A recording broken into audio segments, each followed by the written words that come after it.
Hi, I'm Dennis Skinner. And I'm Janine Skinner. We were students at ASU. I was a sophomore, she was a freshman.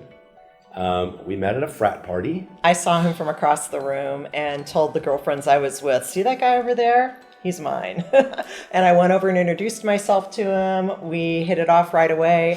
And I actually went home that night and told my roommate I had met the guy I was going to marry. I wanted to have 2 kids. She wanted to have 3 kids. We argued about this actually through our marriage until we started having kids. I finally won the argument. She's like, okay, you're right. We'll have 2 kids. And the second one was twins. So she won. Yeah. So our firstborn, Jordan, throughout his childhood was like this big personality. He would grab the toy microphone and make up songs, and he would play Elvis, and he would put a tutu on his head and dance around the house, and turned out to be a theater major in college. He lives in New York City. You know, we had some concern when we were pregnant the second time because we were like, holy cow, how is any younger sibling going to handle this, larger than life personality big brother? Because at 2, he was already that kid. And the answer to that was twins. So we suddenly had more of a balance because we had these adorable twins that everybody paid attention to because everybody loves twins. And they were the cutest things in the world, and it worked out really well. So Ashton and Sammy came out to us the summer after their high school graduation. And being typical millennials, they came out to us by text. Which in retrospect was a really, really thoughtful and kind way to do it because we were home, with the family. Jordan was there too. And it allowed us time to respond in our own way without having to think about how we were reacting because they weren't in the room with us. So we got to read the message together, kind of process. And the process was sort of like, what? Are you kidding? And in all honesty, we were not super shocked about Ashton, but I think one of the first questions I texted back was, what? Sammy too?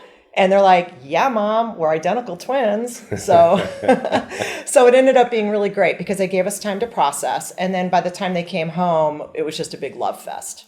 Our first reaction was support and love and making sure they knew that we still loved them every bit as much as we did before they came out. But then all these things start to creep in, like the dating pool being, smaller. And will they have a harder time finding love? And will they be bullied at school? And will they maybe be harmed physically? And yeah, we definitely thought about those things. Like their road is going to be harder now than it would have been otherwise. And for a parent, that's concerning. Well, and one of my original thoughts was, you picked a Christian university on purpose. Like, is this okay? So we literally went to the website. We were trying to scope to see, we had done that before, but it was much more important now to make sure there weren't any statements on there about, anti-LGBT things or policies or anything. And it ended up being fine, but I was concerned about that atmosphere too. I thought, good grief, they're going to a Christian university. So how are the other students going to treat them? And again, that dating pool, at a normal university might be okay. At a Christian university, how many gay kids are choosing to go to a Christian university intentionally? So that was a big concern. Janine grew up Catholic. I grew up Episcopalian. Faith has always been important to us since we were little kids, and it was important to us in our relationship. Before we got married, it was important for us to raise our kids in a Christian home. We definitely worried about them going to a Christian college after coming out. So over time, we definitely started to see a change in Ashton's gender expression. The hair was getting shorter still, more and more guys' clothing. And I think more than that, just an exploration of kind of the gender spectrum and gender binary and gender studies. We share a Kindle account, and I started to see books downloading about these kinds of issues. And we actually started to talk about how we thought maybe this was something that was happening. And actually, Ashton was pretty open with us as well and started talking about how he wasn't really comfortable with the female binary at the time. I would say that early on in college, we noticed that Ashton was having a lot of anxiety. And we really thought that it had to do with school. Turns out it was more than that. And I think it's really at that point we started to noticed that she was really looking into and studying and writing papers about the gender spectrum, and talking to us about it as well. Yeah. And we would see the books downloading on the Kindle and thinking, okay, there's something going on here, for sure. And really, in retrospect, we realized that she was kind of, besides discovering this on her own, really educating us and preparing us, patiently kind of laying the groundwork so that when it was time to come out, it wouldn't be a shock. And it was more than a physical transformation. I mean, this was something that was happening inside. So it was deeper than, how she looked. It was who she was. So I would say having your child come out as transgender is about 100 times more frightening than having them come out as gay. And we had, done that, and we're like, yes, we've got this.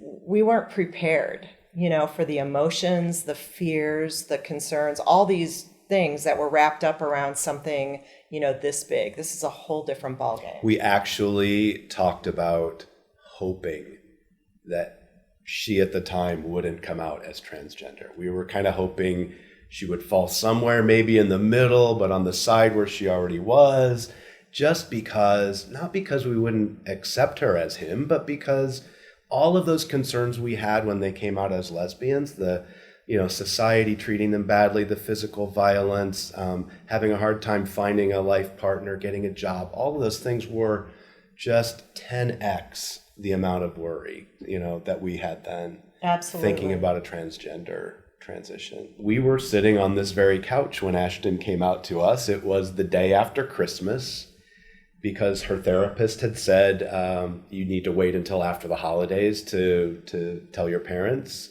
so that you don't put turmoil into the holiday celebration. And one day after Christmas, we sat on this couch and he told us that he was going to transition. And I would say the first thing I felt was relief, because then we knew, now we know what we're dealing with. All the speculating was over, and it's like, okay, we've got this. We love this kid. But the thing that was the biggest change was watching Ashton at that moment. It was like somebody had lifted this 10-ton weight off his shoulders. He just brightened up. You could just see, the relief of being able to share with us. He had already shared with his siblings, but waited till after the holidays to share with us. And it was incredible to watch that transformation in this kid who had been carrying this around all this time, like you said, throwing out the breadcrumbs so that we would have a clue, but we didn't know for sure until that very moment.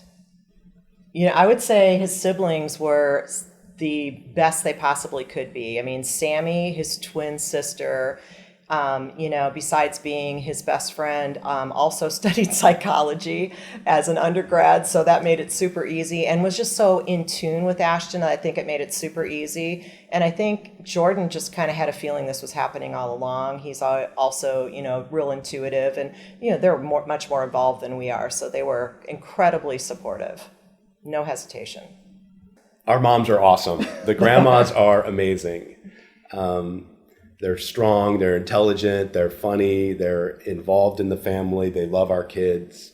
So they've been nothing but supportive and loving. And kudos to them especially. I mean, they were both raised in a generation where this was just not talked about or thought about, and they have been right along for the journey and so supportive every step of the way. And I think they're amazing. We're so blessed. 2 weeks after Ashton came out, Ashton and Sammy had a birthday. And both grandmas, I don't know if they colluded or not, but both grandmas bought a card that said, "Happy birthday, grandson." So here we are with a lesbian daughter, a transgender son, a straight son, a many-year journey. And I think if anything regarding our faith, it refocused us to kind of double down on this idea of being part of a movement to move the church from rejection to not just tolerance, but embracing LGBT people as full members of the community. And so I think we've probably gotten more involved than we were before in being part of that. Absolutely. I mean, we believe in a God who created all LGBT people exactly the way they are, and God doesn't make any mistakes. They're perfect the way they are. And I also believe that Jesus is the most radical welcomer ever. So this whole concept of not welcoming people because of who they are just blows my mind. I can't get my head around it. And we go to a church now, City Square Church down here in downtown Phoenix, that embraces and supports and celebrates everybody in all the diversity and all the different ways that God made us. And it's beautiful. We marched in the Pride Parade with our church, and it's probably my best memory as a member of City Square Church. Here we are, our swarthy band of 13 or so people in our rainbow shirts and carrying these banners that say God is love and God loves you. And just the reaction of the people watching the parade and people coming up and thanking us for being there and asking for our cards so they could come to the church. My dream for Sammy and Ashton and for all LGBT folk is that we could live in a world where you don't even know that that's the case, where it's not an issue. It's not something you even talk about. So, and what that would look like would be, I wouldn't worry about their safety. I wouldn't worry about whether they're going to get fired because of who they are. I wouldn't worry about whether they get kicked out of their apartment or refused service. I wouldn't worry about a tragedy like Orlando happening again with my kids. That's a dream. Yeah. So what does it mean to be an ally? To me, there's a lot of things. One is I want to be a kind of ally that donates money and my time to organizations like One Community, put my money where my mouth is, put my time where my mouth is. For Janine and me both, coming out to our friends and family and coworkers and being really honest about how important that is to us and who we are. I don't think people realize that parents have to come out too, over and over again. It's amazing, as you meet new people. And I work for a Christian nonprofit, and I'm always talking to people, and it's like a choice I have to make over and over again. Is this a conversation I want to have right now? Do I have time to have this discussion with someone who, I'm hopefully going to change their mind or open their mind a little bit, but, that takes a little time sometimes. So it's been a really interesting journey in that sense too, but being an ally is an ongoing process. Yeah. And I've been very intentional about sort of finding my more conservative friends and like inviting them to coffee and saying, I just want to have this discussion with you, not to try to change your mind, but to just gently and empathetically and in a listening way, try to help you understand why I believe what I believe. And if you can just get me, you don't need to agree with me, but that's like a win. So we've spent a lot of time doing that. My advice to parents of LGBT kids would be, first and foremost, like if you could boil down all the manuals on parenting, it just all comes down to just love your kid and just accept them for who they are.